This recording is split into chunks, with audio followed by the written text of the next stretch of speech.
Mikroorganisme merupakan makhluk hidup sederhana yang terbentuk dari satu atau beberapa sel, berupa tumbuhan atau hewan yang biasanya hidup secara parasit maupun saprofit, misalnya bakteri, kapang, dan amuba. Menurut klasifikasi makhluk hidup, mikroorganisme dapat digolongkan ke dalam 5 kerajaan, yaitu protista, fungi, monera, virus dan prion. Jika tak ada mikroba, hidup manusia pasti terancam. Contohnya, tanpa bakteri yang hidup di saluran pencernaan kita akan terganggu. Mungkin mikroba dalam tubuh kita tak terlalu jadi masalah jika ditemukan obatnya. Namun, bakteri juga dibutuhkan hewan dan tumbuhan. Sebagai mikroba membutuhkan kondisi yang tepat untuk hidup dan tumbuh, seperti lingkungan fisik tertentu, udara, suhu tertentu, kelembaban, dan pencahayaan. Bakteri merupakan mikroorganisme yang dapat menyebabkan berbagai masalah kesehatan, seperti disentri, tuberkulosis, pneumonia, sepsis, tifus, diare, dan tetanus. Berikut merupakan cara mengendalikan mikroba yang dapat dilakukan. 1. Cleaning dan sanitasi. 2. Sterilisasi. 3. Desinfeksi. Dan 4. Antiseptis.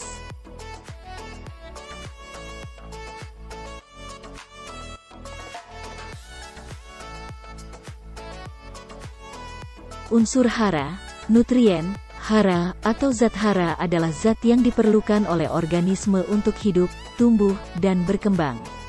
Dan nutrien, merupakan unsur atau senyawa kimia yang digunakan dalam metabolisme suatu organisme. Unsur hara makro meliputi nitrogen, fosfor, kalium, kalsium, magnesium, dan sulfur. Dan unsur hara mikro, boron, klor, tembaga, besi, mangan, molibdenium, nikel, dan seng. Istilah siklus hara ini di dalam sistem agroforestry sering diartikan sebagai penyediaan hara secara terus-menerus atau kontinu, bila ditinjau dari konteks hubungan tanaman tanah. Dalam konteks yang lebih luas, penyediaan hara secara kontinu ini melibatkan juga masukan dari hasil pelapukan mineral tanah, aktivitas biota, dan transformasi lain yang ada di biosfer, litosfer, dan hidrosfer. Di dalam ekosistem, hubungan tanah, tanaman, hara dan air merupakan bagian yang paling dinamis. Tanaman menyerap hara dan air dari dalam tanah untuk dipergunakan dalam proses-proses metabolisme dalam tubuhnya. Bagian akar tanaman memberikan masukan bahan organik melalui akar-akar dan tudung akar yang mati serta dari eksudasi akar. Di dalam ekosistem hutan alami tercipta, siklus hara tertutup, yaitu suatu sistem yang memiliki jumlah kehilangan hara lebih rendah dibandingkan dengan jumlah masukan hara yang diperoleh dari penguraian. Nutrisi adalah unsur-unsur hara mineral yang menjadi ikut membentuk tubuh organisme dalam ekosistem. Unsur-unsur hara mineral ini di alam bersirkulasi antara komponen biotik dan lingkungan fisiknya baik di atmosfer maupun di lingkungan edapiknya. Dengan demikian siklus, yaitu pemindahan yang berulang-ulang antara terbentuk dan terurai terus-menerus antara komponen biotik dan abiotik.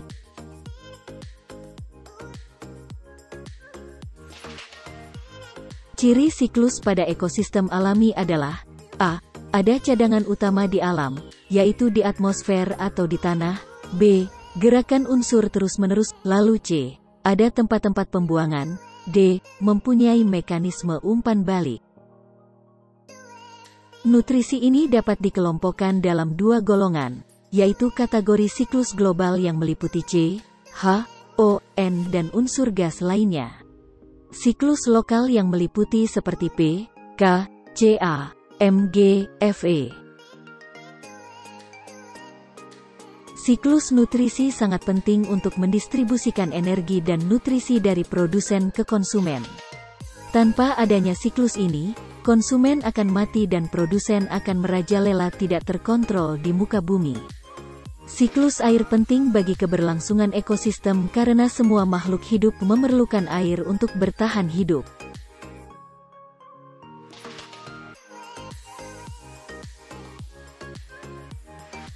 Nitrogen berperan dalam pembentukan protein, pembentukan asam amino dan asam nukleat dan membentuk DNA.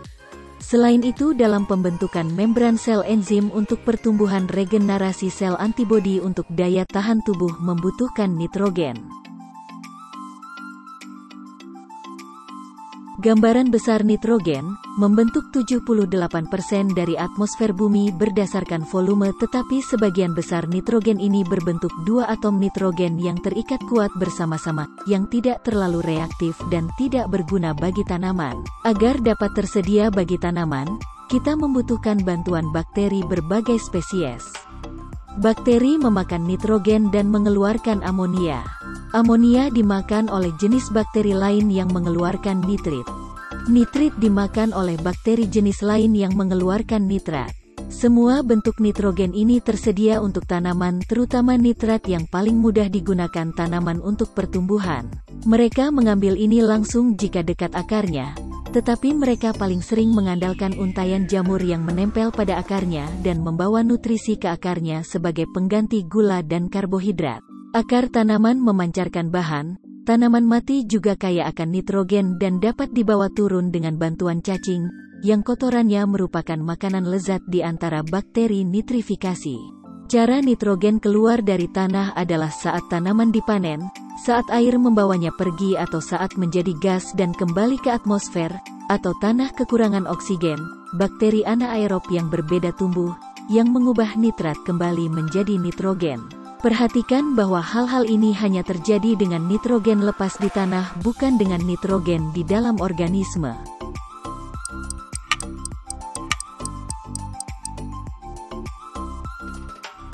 Fiksasi nitrogen.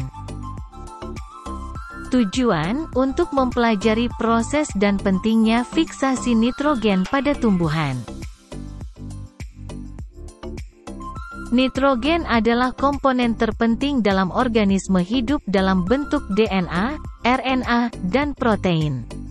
Atmosfer kita terdiri dari sekitar 78% nitrogen, meskipun nitrogen atmosfer tidak berbentuk, namun dapat digunakan untuk sebagian besar makhluk hidup. Mereka dapat menggunakannya ketika sudah berkembang. Senyawa nitrogen atmosfer dapat diubah menjadi senyawa nitrogen selama proses yang dikenal sebagai fiksasi nitrogen. Nitrogen dari atmosfer mengendap dan disimpan ke dalam tanah dan air. Sekali di dalam tanah, nitrogen akan bergabung dengan hidrogen untuk membentuk ion amonium melalui bantuan mikroorganisme. Proses pengubahan nitrogen atmosfer menjadi senyawa nitrogen oleh mikroorganisme ini dikenal sebagai fiksasi nitrogen. Salah satu contoh fiksasi nitrogen yang paling terkenal adalah asosiasi antara tanaman kacang polong dan bakteri dari genus Rhizobium. Tumbuhan polongan seperti kacang-kacangan memiliki bakteri ini di dalam nodul akarnya.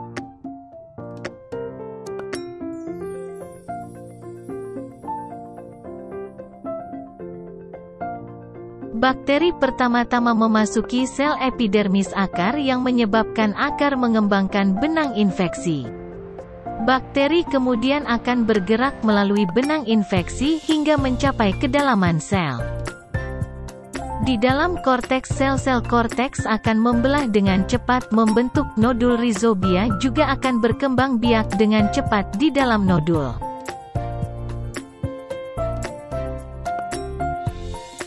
Bakteri yang sekarang disebut sebagai bakteri yang akan memulai konversi nitrogen menjadi amonia, begitu udara atmosfer mencapai akar, bukan oksigen yang akan bergabung dengan danau.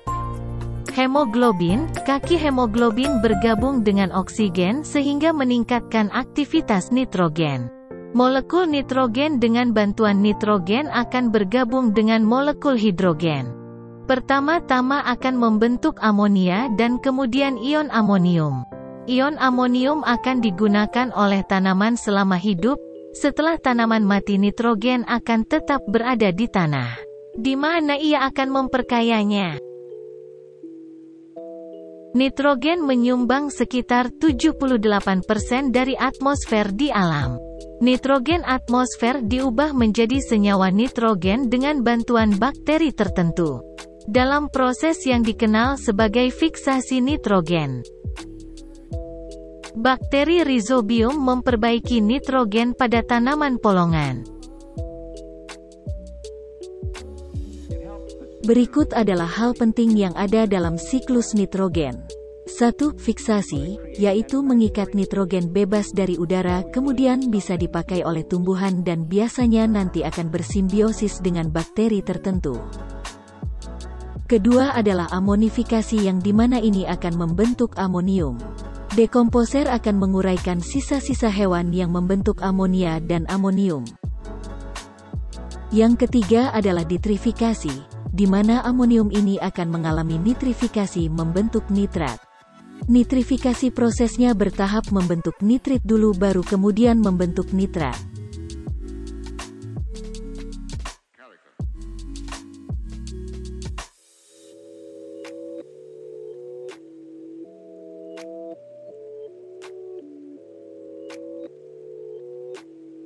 Fosfor merupakan nutrien esensial bagi tumbuhan dan hewan yang berupa ion PO43- dan HPO42-. Ini adalah bagian dari molekul DNA, dari molekul yang menyimpan energi, ATP dan ADP.